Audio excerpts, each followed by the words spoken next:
Hello mga kamami, dito tayo gawa na naman tayo ng siopaw. Wala yung amo ko, kaya nag-decide na lang ako na gumawa kasi konti na lang aming stock sa freezer. So ganito ang paggawa ko, mami.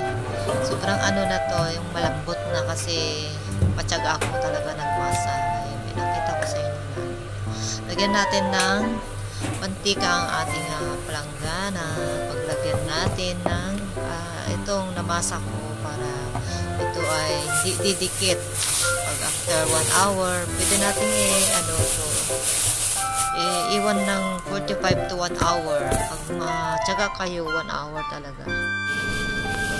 So, hindi ko na napakita yung paggisa ko ng ayan, tapos na. Kinatkat ko na yung video ko mga guys kasi nagmamadali na ako, tanghali na. So, ganito, napadami ang aking pinaliit ko kasi yung mga size na ginawa ko. Katulad dati malalaki, ginawa ko na ng maliliit kasi nakakabusog talaga ito mga kamari pag umaga. So, naging 24 na to, 24 pieces. Binilang ko na nga 24 pieces. Dati kasi 20 lang.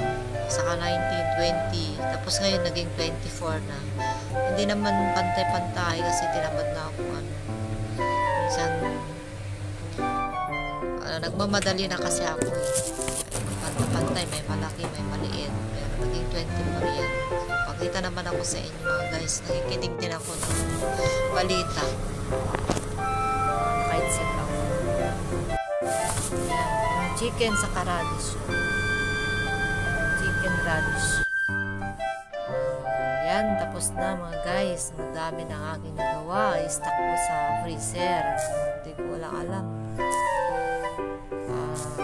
Ganito yung lagayan ko kasi wala pa namang biniling box. Dapat malaking box na pahaba.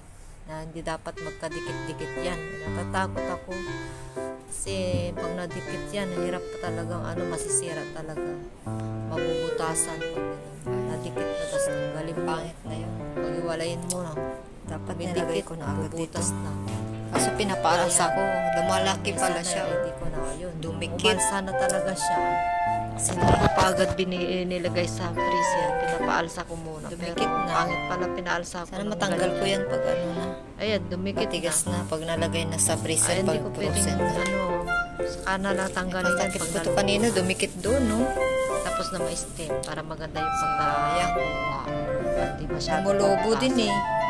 Masira. Lagay ko na guys. Hindi pa masyadong maalsa. Lagay ko na. So, please subscribe sa mga guys. Thank you for watching. Bye-bye.